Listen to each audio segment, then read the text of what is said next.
Salud y paz, muy buenas. Nuestros mejores deseos de que viajen con nosotros durante los próximos minutos con seguridad. Y para eso hay que ajustarse el cinturón. ¿Mm? Hoy tenemos el honor de darle nuestra más solemne, afectuosa bienvenida, ambas cosas, y invitar a nuestro personaje, a nuestra personalidad, a que encabece la nómina de personalidades singulares y extraordinarias que han venido pasando y seguirán pasando por aquí. Es un honor recibir a don Luis Arroyo Zapatero. ¿Cómo está usted? Don Luis Arroyo Zapatero, ¿cómo está usted? Muy bien, muchas gracias. Deseando Bien. lo mismo, salud y paz. Paz. Sí, ¿qué tal las cosas? Yo es un eslogan o un grito de guerra que dicen mis amigos, que he usado siempre en mis programas de radio al abrirlos y si podía también al cerrarlos. Pero es que es verdad, sin salud no vamos a ningún sitio. Trabajo, amor, rock and roll, lo que sea menester. Y si hay paz, pues ya somos felices. Porque todo lo demás, el destino, el universo, Dios o lo que sea, nos lo irá dando o irá llegando por añadidura. Así que son nuestros mejores deseos. Y fíjese en qué momento decimos esto. Por eso lo he retomado, porque esto lo hacía en radio, pero no lo había hecho nunca en estos encuentros. Y la verdad es que la necesidad de paz hoy es absolutamente imprescindible, no es necesaria, es imprescindible. Y la salud, qué decir, ¿no? En las fechas en que estamos. Bueno, pues tenemos con nosotros a todo un catedrático, un hombre del mundo del derecho, un mundo difícil, complicado a veces, pero es catedrático y rector de la Universidad de Castilla-La Mancha. Tiene muchas nominaciones y muchas denominaciones, que todas son en esa línea, del más alto nivel, un currículum extraordinario. Excelente, no iba a decir excesivo, pero sí excelente. Excesivo para darle lectura, ¿no? Pero la verdad es que tiene un recorrido absolutamente tremendo en el mundo académico, especialmente de las ciencias sociales, de las humanidades, del derecho, de la empresa, de la economía. Es autor de una teoría que a mí me ha llamado muchísimo la atención, pero bueno, iremos desmenuzando algunos puntos de su conocimiento, algunas experiencias de su gran bagaje cultural y especialmente en el mundo del derecho penal. Es un auténtico profesor en derecho penal con una especialidad, el internacional. Es autor de una teoría que me comentaba el otro día cuando agendábamos esta entrevista. Comentaba el otro día que, entre otras cosas, ha realizado una teoría general de la crueldad humana. Además, es un trabajo proyectado sobre las cadenas perpetuas. No sé si empezar por ahí o aparcar ese tema para, una vez introduzcamos al personaje, pues puntualmente que nos cuente un poquito de ese apartado. Él es un jurista español, cuya especialidad es eso, el derecho penal internacional, esa rama del derecho público que regula la potestad punitiva, que se traduce literalmente como la posibilidad, el derecho a imponer penas o derecho a sancionar, ¿no? Es fundador, además, y actualmente director del Instituto de Derecho Penal Europeo e Internacional, con sede en el campus de Ciudad Real, de la Universidad de Castilla-La Mancha, rector honorario de dicha universidad, y el que ha hecho grande esa universidad. En Francia es reconocido en América, es reconocido en Francia y en media Europa, porque gran parte de su formación académica, su formación como jurista, la ha realizado además becado en Alemania. En Francia es reconocido, decía, presidente de la Sociedad Internacional de Defensa Social, académico de Ciencias Morales, lo que en España sería Ciencias Políticas. ¿Es correcto esto, don Luis Arroyo? Sí, es la misma institución, porque las dos se crean por obra de los Borbones en un sitio y otro. Real Academia aquí sería real y en Francia son republicanos. Pero cuando se forma la ceremonia de inauguración de curso, parece que va a aparecer el rey, porque llevan a la Guardia Republicana vestida de gala. Ajá, muy bien. Por cierto, de ciencia política, no sé yo si debieran tener algo más de experiencia o conocimiento entre la clase política, ¿no? Porque es una área de la que a veces da la sensación que carecen, ¿no? De la formación de esa ciencia política. Bueno, la ciencia política es una ciencia que se escapa mucho entre las manos, pero es una experiencia intelectual, pero la que nosotros echamos de menos más que de la ciencia política, que tampoco está al alcance de todo el mundo, porque la política es para todo tipo de oficios y profesiones. Lo que falta es una formación general y hay un exceso de formación en los intríngulis de la vida de los partidos y tendrían que saber más de la vida de fuera de los partidos. Pero ni siquiera descalifico yo a los jóvenes que no han salido del partido, porque yo tengo la experiencia de conocer jóvenes políticos que no han salido del partido, pero que han aprendido casi todo en la administración, en las concejalías, y esa es también una generación válida. Los malos ejemplos son malos ejemplos en todas las cosas, y los buenos hay que saberles reconocer. Bien. Si hablamos de malos ejemplos, lo que tenemos en Madrid actualmente, ¿sería calificable de esto? ¿De un mal ejemplo? Claro, es que elegir a Casado para presidir el primero gran partido del país, en vez de a la que era vicepresidente entonces, que era abogada del Estado, pues ese es el gran error.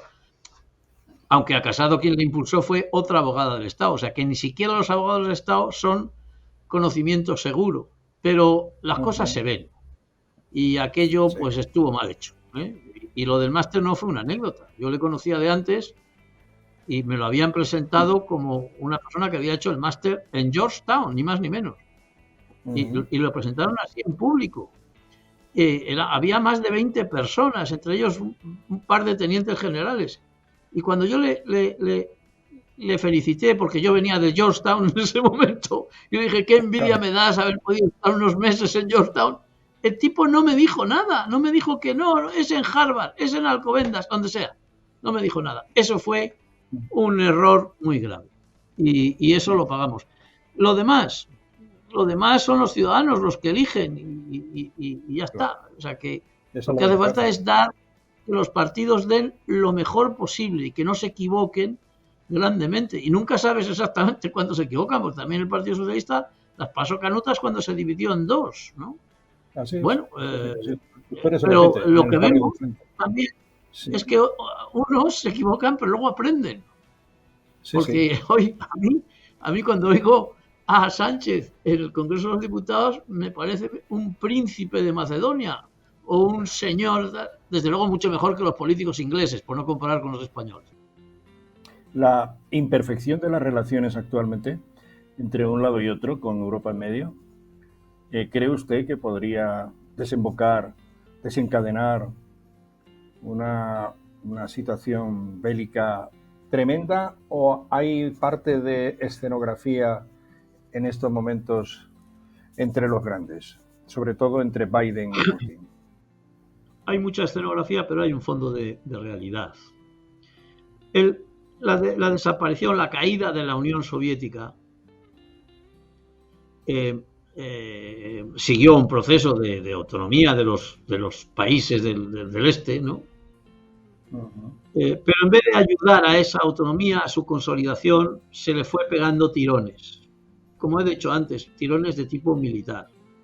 Porque nosotros estamos viendo los tanques que salen en la televisión, pero no vemos los misiles balísticos, los tierra-tierra, los tierra-aire, los que alcanzan 500 kilómetros, los que alcanzan 1000. Eso no lo vemos. Y eso es lo que se resolvió hace muchos años con un tratado de control de las armas nucleares, que es el problema más grave. Y eso está tapado ahí con los tanques rusos encima de con otras cosas terribles. Lo de Bielorrusia, que se llama Rusia también, ¿no? Que se dice que es un gobierno títere, que seguramente lo será, ¿no? Bueno, pues allí se ejecuta la pena de muerte, que es un tema que es más próximo a mí, y se ejecuta con la misma pistola, de tiro en la cabeza por la espalda. Y los últimos movimientos que yo tengo controlados los realizó el propio presidente de la República, que fue a pedir la pistola de matar. Y el verdugo lo contó ya desde Berlín, claro. O sea, hay mucha miseria. Pero yo recuerdo que para nosotros la entrada en Europa fue un proceso de maduración como país. Y cuando se cayó el muro de Berlín, lo primero que hicieron, sin madurar nada, integrar en la Unión Europea países con regímenes que no han variado, corruptos a tope, como era Rumanía, como era Bulgaria. Les habían pasado lo mismo que los rusos. Los rusos abandonaron el comunismo y se apoderó de ellos los servicios de seguridad, de espionaje, que se convirtieron en una mafia, que es lo que es Putin, un jefe de mafia, ¿no? Pero que también es un patriota, también hay mafiosos patriotas, claro. Y aquí nosotros hicimos el tonto. Metimos a la fuerza a estos países nuevos y no había preparación para ello. Por eso son nuestro problema. No cumplen el Estado de Derecho, ni Polonia ni Hungría. ¿Por qué? Porque no están maduros para la democracia.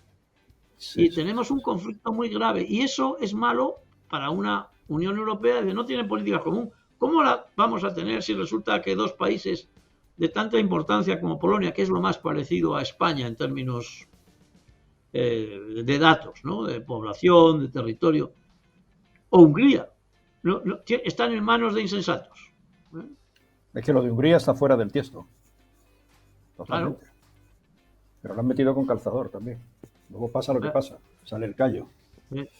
Sí. Antes de terminar, de luego quiero que nos perfile usted un poco su teoría general de la crueldad humana, volviendo a lo que es su docta formación en el mundo de las penas, ¿no? Es un poco pretencioso decir que yo he resuelto. Yo lo que hago es estudiar eso, ¿no? Porque tengo como preocupación asuntos de tipo internacional, como por ejemplo la abolición universal de la pena de muerte, como en demás países, pues qué pasa con la cadena perpetua, por ejemplo. Eso es un problema. Sí. Pero lo cuento del modo siguiente. En el año 1519, es decir, yo creo que estaba recién instalado Carlos V y llegan hay cortes y los diputados de Toledo y de Ciudad Real le plantean al rey que quieren que el lugar de ejecución de la pena de muerte, que está a la salida al norte de Ciudad Real, camino de Toledo, y donde allí se ejecuta por la Santa Hermandad, que todo el mundo ha oído hablar, pero es como la Guardia Civil, diríamos, se ejecutaba la pena de muerte atando a los condenados a un poste y tirándoles flechas con ballesta, ¿no? Y era muy difícil que se murieran de un ballestazo. Se morían durante días y estaba prohibido con la pena de muerte quitarlos de allí. Y entonces los ciudadanos, los procuradores en cortes dijeron al rey que por favor que hiciera como hacía la Inquisición, y es que antes de tirarles las flechas los diera muerte con el garrote, que era un método muy español y muy tradicional. ¿Por qué? Porque les parecía inhumano.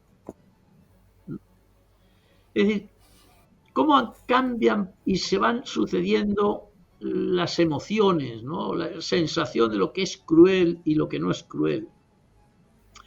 Cómo se pasó de ahí a aborrecer la horca. La horca se consideró la pena más inhumana y degradante, por razones que no voy a explicar aquí ahora. ¿Y por qué se estableció el garrote? Y cómo Fernando VII, que fue el rey más reaccionario que hemos tenido y más malo, ¿no? En cuanto se deshizo de la Constitución del 12, suprimió el garrote y volvió a la horca. Hasta que al final de su reinado dijo, no, vamos a pasar a un garrote que es mucho más humano, y se lo regaló a la reina, ese decreto. ¿No? Y luego los americanos dijeron, bueno, los franceses dijeron, no, lo más sencillo, lo más humano es la guillotina. Claro, de uno en uno todavía, pero de 20 en 20 pues es un desastre.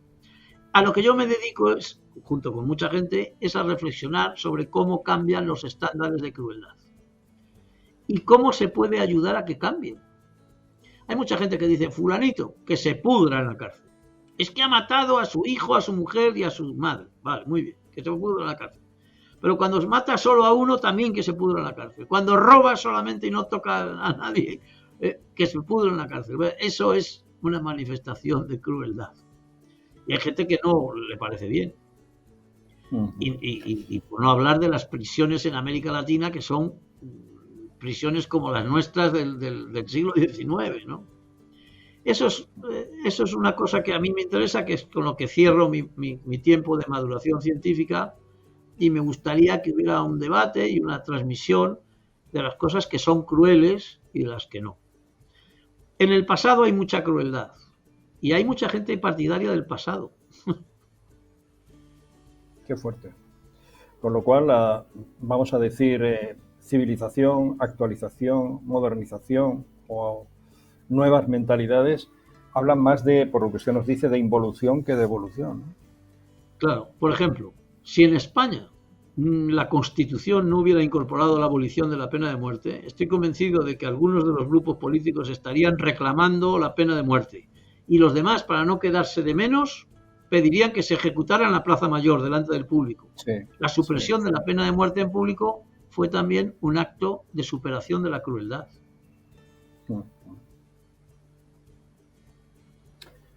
Aterrizando en nuestro país, con estos asuntos me viene, claro, nos viene a la memoria algunas opciones políticas, ¿no? Actualmente. Quería pedir una referencia, si le preocupa un lado o el otro. ¿Le preocupan los extremos en estos momentos aquí en lo local, en España? Los extremos siempre son preocupantes, pero solo hay un extremo nacional. Los otros extremos son nacionalismos. Sí. O sea, ¿qué es la extrema izquierda? Pues, usted, se pongan como se pongan, te caigan mejor o peor, los de Podemos, incluido el secretario general del Partido Comunista, son almas de la caridad.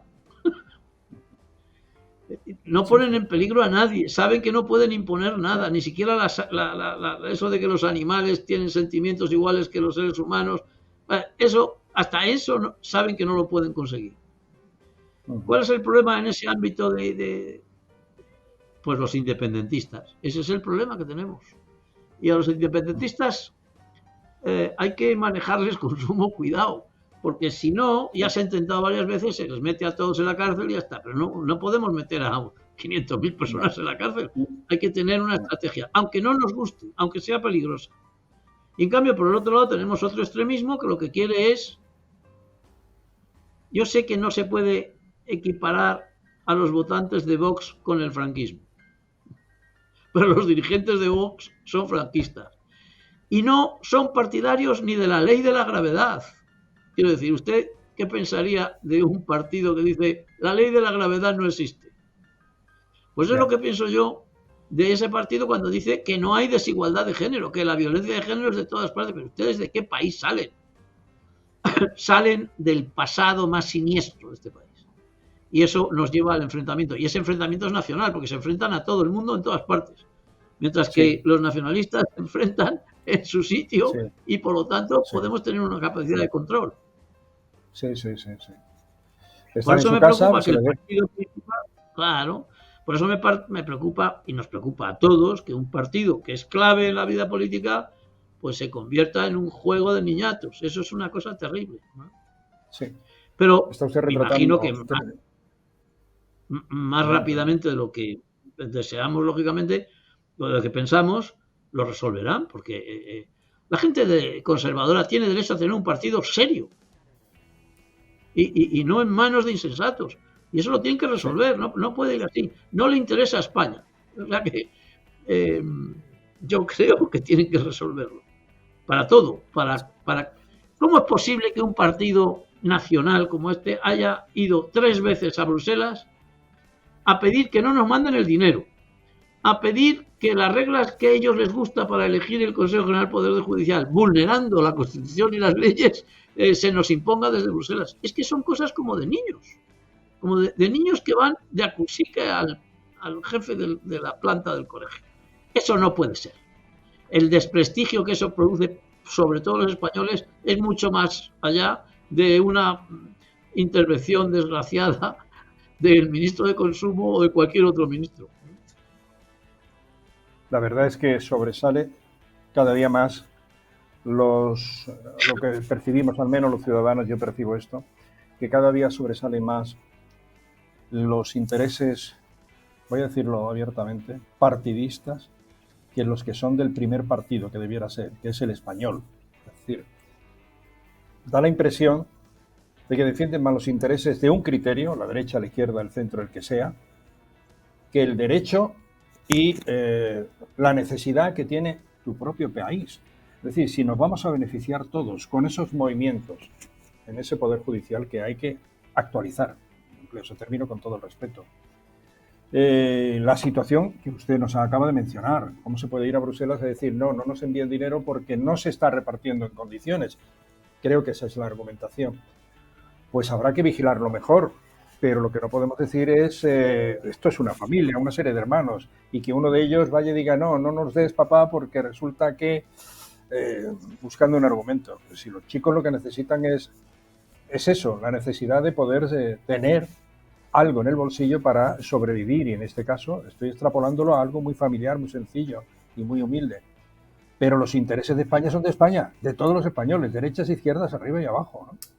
Entonces llama la atención porque uno considera, sin conocimiento político, considera incoherente decir, pero si nos van a dar esto, mire, irá a carreteras, irá a aquello, irá a lo otro, a la sanidad, a la educación, a donde vaya, y se perderá por el camino. Pues tendremos que correr ese riesgo, pero lo que no podemos hacer es despreciar algo que nos está correspondiendo. Por unos intereses de decir, es que como no lo pido yo, no sé si estoy hablando lamentablemente, claro. Parece como si fuera una constante de conservadores españoles, porque yo recuerdo con dolor aquello cuando un presidente que llegó a presidente de gobierno, a pesar de haber dicho eso, decía que Felipe González era un pedigüeño. Si no hubiera sido por el pedigüeño González, yo no estaría aquí en la Universidad de Castilla-La Mancha. No existiría. La Universidad de Castilla-La Mancha está hecha con dinero europeo en el 80%. ¿Y cuántas carreteras? Los edificios. Y autovías. Y las carreteras y todo lo demás. O sea, yo creo que eso tendría que evitarse. Y los otros tendrían que evitar otras cosas, como estar metiendo el dedo en el ojo todo el día a los demás. Sí. ¿Cómo se puede convertir en política de Estado el ser contrario a la caza? Oiga, ¿usted cace o no cace?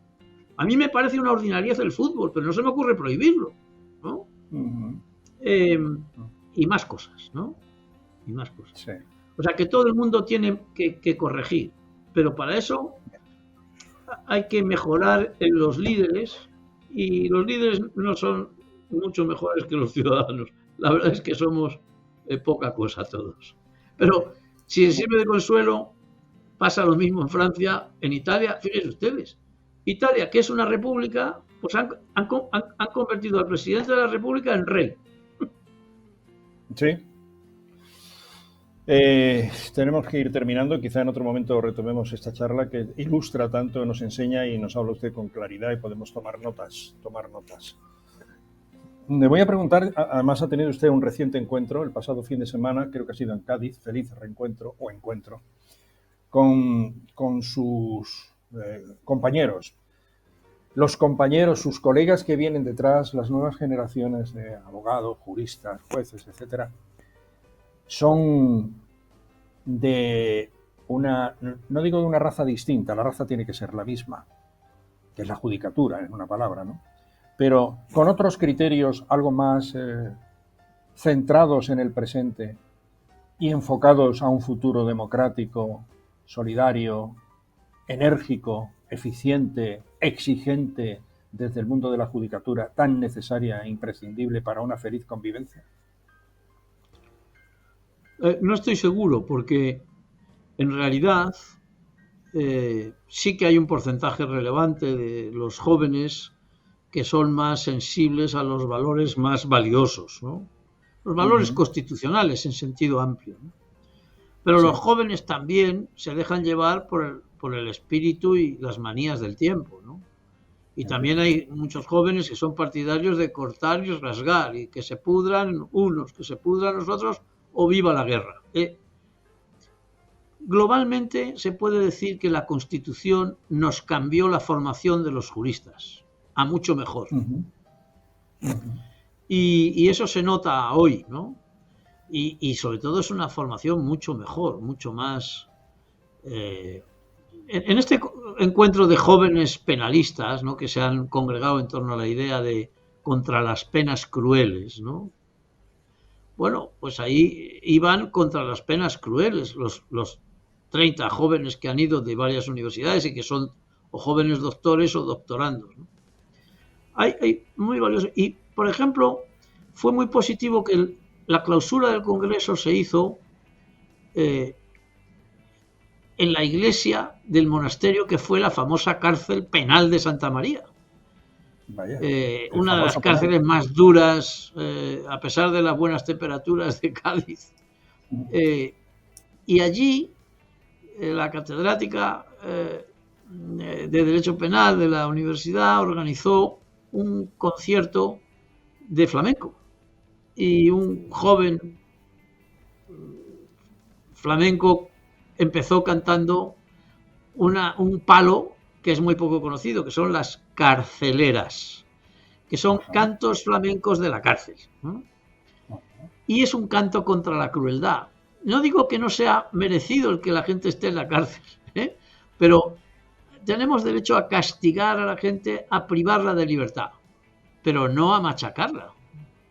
Tenemos derecho a que no anden por la calle, pero no a maltratarlos en lugares lóbregos como era esa cárcel, que era solamente la parte histórica, la parte moderna ahora son 2 penales modernos, ¿no? Y eso es importante porque según tratamos a los presos, tratamos a todos los demás, a los minusválidos, que ahora se llaman de otra manera, también se refleja eso en el derecho, a las mujeres, es que hay gente para todo, pero claro, es que las mujeres son la mitad de la sociedad y antes eran personas de segundo grado, ¿no? Y eso es quizá lo más global positivo de la Constitución.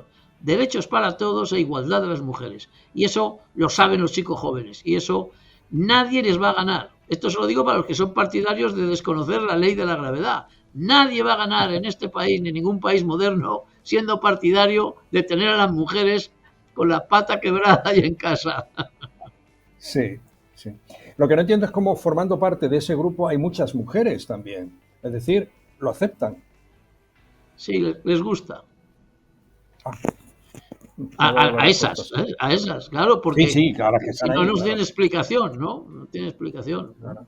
Porque lo que les gusta a los otros, se veía en un vídeo hace poco, en esto de la campaña electoral, hay gente muy bruta. Y eso no se ha mejorado suficientemente.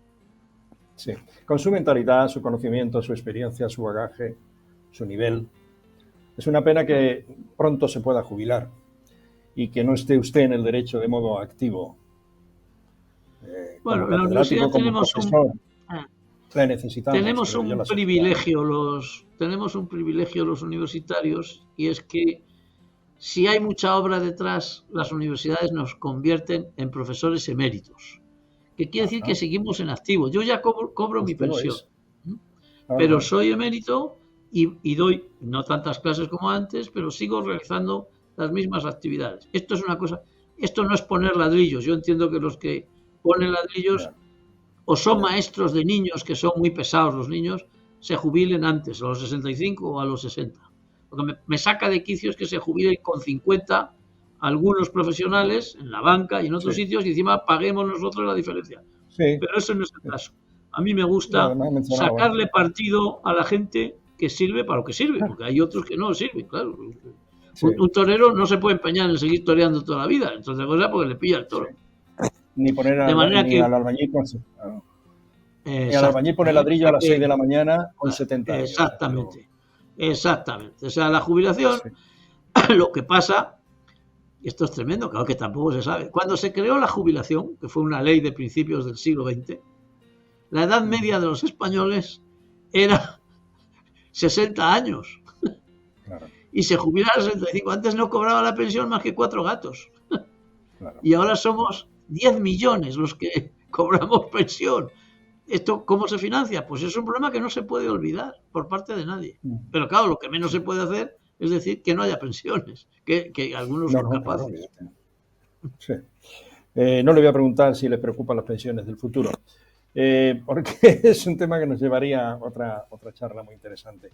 Yo la verdad es que siempre he defendido, tengo muchos años en los micrófonos, y no es que me haya dedicado a ello, pero siempre que he tenido ocasión, he tratado de colocar el balón en los pies del profesorado en general, ya sea en comunicación, ya sea en sanidad, ya sea médicos, judicatura, cultura general, filosofía, matemáticas. Es decir, cuando más conocimiento ha recibido y más experiencia tiene el cerebro de un maestro, lo mandamos a casa.